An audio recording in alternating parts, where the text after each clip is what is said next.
लोकसभा चुनाव की तारीखों का शंखनाद आज दोपहर 3 बजे चुनाव आयोग करेगा घोषणा। तो 7 या 8 चरणों में हो सकते हैं लोकसभा चुनाव। चुनाव की तारीख के ऐलान के साथ लागू हो जाएगी आचार संहिता। तो बड़ी खबर आपको बता रहे, दोपहर 3 बजे पर सबकी निगाहें है। तो अब से कुछ ही और घंटे बचे हैं, जिसके बाद लोकसभा चुनाव की बजेगी रणभेरी। तो बड़ी खबर आपको बता रहे, लोकसभा चुनाव की तारीखों का शंखनाद आज होने जा रहा है। दोपहर 3 बजे चुनाव आयोग प्रेस कॉन्फ्रेंस कर तारीखों का ऐलान करेगा और ये कयास है कि 7 या 8 चरणों में हो सकते हैं लोकसभा चुनाव। और संवाददाता अजीत सिंह राठी हमारे साथ लाइव जुड़ गए हैं। अजीत, सभी को इंतजार है और अब कुछ ही घंटों का वक्त, इसी के साथ लोकसभा की बजेगी रणभेरी। जी बिल्कुल, देखिए मात्र 2 घंटे बचे हैं और कल जैसा एक सूचना अधिकृत तौर पर आई थी कि 3 बजे अपराह्न इलेक्शन कमीशन की फुल बेंच की एक प्रेस कॉन्फ्रेंस होगी, जिसमें लोकसभा चुनाव के कार्यक्रम को कोड ऑफ कंडक्ट के साथ जारी कर दिया जाएगा। और अभी आज इस समय 1 बजा है और 3 बजे वो प्रेस कॉन्फ्रेंस होनी है। और जैसे अगर मैं उत्तराखंड की बात करता हूँ तो उत्तराखंड राज्य में यहाँ पर जो CEO चीफ इलेक्टोरल ऑफिसर हैं, उन्होंने न्यूज स्टेट से खास बातचीत में ये बताया है कि किस तरह की तैयारियाँ उन्होंने कर ली है और इन तैयारियों के साथ ही वो आगे क्या कर रहे हैं, किस तरह के प्रोग्राम इस समय यहाँ पर चल रहे हैं। और उन्होंने 20 कंपनी पैरामिलिट्री फोर्सेज उत्तराखंड के लिए मिलने की बात भी निर्वाचन आयोग से कही है। तो chief electoral officer doctor BVR से पुरुषोत्तम ने सारी जानकारी न्यूज स्टेट को बहुत एक्सक्लूसिवली दी है। और उन्होंने एक जानकारी और दी है कि नामांकन दाखिल होने तक कोई भी व्यक्ति अगर रह गया है, उसका नाम ऐड नहीं हुआ है लिस्ट में, वो करवा सकता है, वोट बनवा सकता है, लिस्ट में नाम बनवा सकता है। तो दूसरा, पॉलिटिकल पार्टी की भी पूरी तैयारी है। भारतीय जनता पार्टी ने 5 सांसदों की, 5 प्रत्याशियों की घोषणा कर दी है संसदीय क्षेत्रों से, 5 से।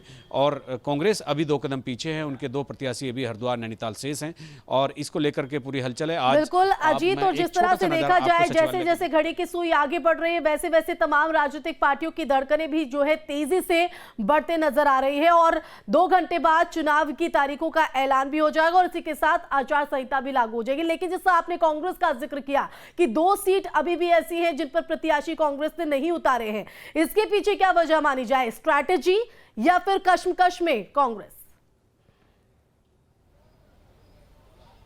जी असीमा, देखिए आपने बिल्कुल सही कहा है, चूंकि कसमकस बहुत है। और हरिद्वार से जैसे हरीश रावत खुद ही अपने बेटे को चुनाव लड़ाने की बात कह रहे थे, पार्टी के बड़े नेताओं ने उसको मानने से इनकार कर दिया, इसीलिए वो सीट होल्ड पर है। नैनीताल से रणजीत रावत और तमाम 2-3 प्रत्याशी और बड़े मजबूत प्रत्याशी वहाँ पर हैं, वो उनमें रस्साकसी चल रही है। संगठन कुछ चाहता है, ऊपर वाले नेता कुछ चाहते हैं। अब CEC की बैठक 19 तारीख को होनी है। 19 तारीख को ये डिसाइड हो जाएगा कि ये दोनों जो शेष सीटें बची हुई हैं, जो हरिद्वार और नैनीताल है, यहाँ से कौन लड़ेगा। और असीमा, मैं अभी आपसे जिक्र कर रहा था कि एक छोटी सी झलक मैं आपको सचिवालय की दिखाता हूँ। मैं सचिवालय में हूँ और आप सचिवालय में देख सकते हैं। तो राज्य सचिवालय में 5 डे वीक होता है, यानी सप्ताह में 5 दिन काम होता है। आज शनिवार है और शनिवार में भी पूरे यहाँ मुख्यमंत्री बैठे आज, और थोड़ी देर पहले यहाँ से मूव कर गए हैं, वो कहीं और किसी कार्यक्रम में गए हैं। और ये पूरे सचिवालय में आज दिन भर सचिवालय खुला है।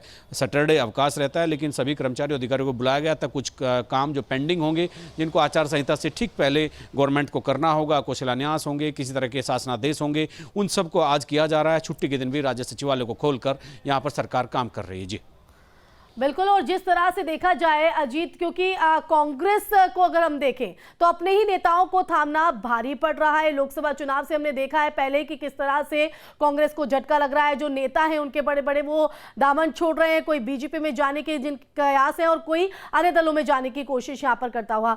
तो क्या इन सब के पीछे एक बड़ी वजह ये मानी जाए कि 2 बार लगातार लोकसभा चुनाव में हार, 2 विधानसभा चुनावों में हार, तो क्या इसी से हताश होकर जो कांग्रेस के नेता हैं, जो बड़े नाम हैं, वो कांग्रेस से यहां पर खाई खाते दिख रहे हैं और यही वजह है कि मुश्किल में कांग्रेस? अच्छा, मैं देखिए राजनीतिक विश्लेषक 2 कारण इसके बता रहे हैं। एक कारण तो ये है, पिछले 10 सालों से लगातार सारे प्रत्याशी हार रहे हैं, 5 लोकसभा सीटें भारतीय जनता पार्टी जीत रही है। तो बड़े नेताओं को डर लग रहा है कि अगर वो चुनाव लड़ेंगे तो चूंकि उन्हें लगता है कि जब मोदी की आंधी आई हुई है, सब भाजपा में हो रहा है, राम मंदिर आ रहा है, CA आ रहा है, UCC हो रहा है, इतने सारे कार्यक्रम चल रहे हैं, तो उन्हें लगता है कि कांग्रेस का जीतना मुश्किल है और अगर वो चुनाव मैदान में उतरेंगे खर्चा अलग से होगा और जीत नसीब नहीं होगी। राजनीतिक विश्लेषक दूसरा कारण ये बताते हैं कि चूंकि इनके यहाँ जो नया युवा कांग्रेस अध्यक्ष आया है करण माहरा, वो बिल्कुल अपने स्टाइल में काम कर रहा है और ये जितने भी बड़े नेता हैं सब उसकी घेराबंदी में लगे हुए हैं। इसीलिए इन्होंने चुनाव लड़ने से मना कर दिया। प्रीतम सिंह ने टिहरी से मना कर दिया, अल्मोड़ा से नेता प्रतिपक्ष यशपाल आर्य ने मना कर दिया, हरीश रावत की यहाँ मैंने भी आपको हरिद्वार से बताई है। तो ये नेता इसलिए चुनाव नहीं लड़ रहे हैं ताकि जो प्रत्याशी हारेंगे तो जो नया कांग्रेस प्रदेश अध्यक्ष आया है जो उनकी बात नहीं सुन रहा है तो उसकी व्यूह रचना यही पार्टी के भीतर कर दी जाए। तो ये इंटरनल कॉन्फ्लिक्ट भी हो सकता है और इनके बड़े नेताओं का हार का डर भी हो सकता है कि सामाजिक बेइज्जती होगी। इससे अच्छा है चुनाव ना लड़ा जाए, लड़वाने की बात की जाए। अन्यथा जो प्रीतम सिंह सीईसी के मेंबर हैं, जो इनकी सेंट्रल इलेक्शन कमेटी होती है कांग्रेस की, जो प्रत्याशियों का चयन करती है, आखिर वो व्यक्ति चयन प्रक्रिया में कैसे हो सकता है जो खुद प्रत्याशी बनने से मना कर रहा हो। तो ये ऐसी तमाम चीज़ें अब आपको सामने पिछले दिनों हमने दर्शकों को भी दिखाई है, आपने सब लोगों को बताया है। तो ये एक चीज़ कांग्रेस के भीतर की जो एक अलग तरह की उपज के सामने आई है, तो ये बड़ी खतरनाक है और इससे कार्यकर्ताओं के मनोबल पर इनके काफ़ी फर्क भी पड़ रहा है, वो डैमेज हो रहा है और कांग्रेस को इसके डैमेज कंट्रोल करने के लिए देखना होगा कि तारीखों के अनाउंसमेंट के बाद किस तरह से कांग्रेस अपनी बाकी बची 2 सीटों पर उम्मीदवार उतारती है। फिलहाल बहुत शुक्रिया अजीत तमाम जानकारी देने के लिए। तो लोकसभा चुनावों की तारीखों का ऐलान होना है और इसी के बाद से आचार संहिता पूरे देश भर में।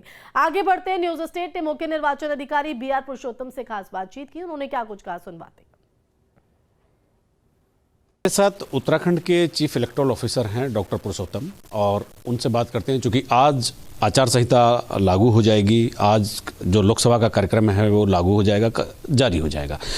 तो उत्तराखंड में 5 लोकसभा सीटों के लिए किस तरह की तैयारी उन्होंने की है, तो उन्हीं से बातचीत करते हैं। डॉक्टर साहब, आज तो चूंकि कार्यक्रम जारी होने वाला है, किस तरह से आपने और क्या क्या आपके मेन कार्यक्रम हैं, पहले वो बताइए कि क्या आपने उन जो मुख्य कार्यक्रम है उनकी क्या तैयारी की है? देखिए, चुनाव में 3 मेन होता है।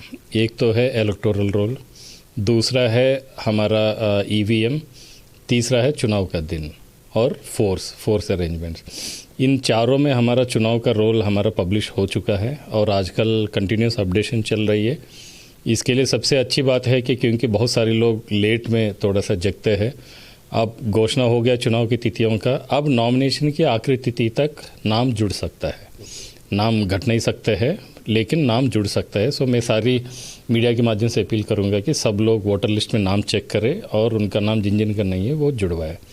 दूसरा, हमारे EVMs का सब चीज़ पूरा तैयारी है। हमने रैंडमाइजेशन भी एक बार कर चुके हैं, काफ़ी हद तक हमारी तैयारी EVM का सब पूरा हो गया है और हमारा क्रिटिकल वल्नरेबल बूथ का आइडेंटिफिकेशन पूरा हो गया है। हमारे पास 20 कंपनी पैरामिलिट्री ऑलरेडी आ चुका है, भारत सरकार ने हमको दिया गया है, उससे हमने तमाम तरीके की काम किया है। और बहुत अच्छी बात है कि हमारा जो फ्लाइंग स्क्वाड और टीम से जो चेक पोस्ट से नाका से सिर्फ उत्तराखंड राज्य में आज की तारीख में पूरा एस्टेब्लिश हो चुका है। ऑब्जर्वर्स का क्या है डॉक्टर साहब कि अभी वो अपडेट आपके पास आ गया कि कितने लोग आ रहे हैं, किस तरह से हो रहा है? माननीय आयोग ने एक ऑब्जर्वर्स का ट्रेनिंग कराया है। सो अभी जैसे ही हमारा फर्स्ट कौन सी चरण में आ जाएगी उस हिसाब से हमको आयोग से नॉमिनेशन का लास्ट डे पे यहाँ पर आएंगे। धन्यवाद। तो मेरे साथ है डॉक्टर पुरुषोत्तम, तो उन्होंने बताया कि किस तरह से उन्होंने चुनाव की तैयारियों को पूरा कर लिया है। आज जब आचार संहिता लागू हो रही होगी तो तब उत्तराखंड के निर्वाचन विभाग की तैयारियां पूरी होंगी। अपने सहयोगी कैमरामैन सुनील कुमार के साथ न्यूज स्टेट के लिए देहरादून से अजीत सिंह राठी।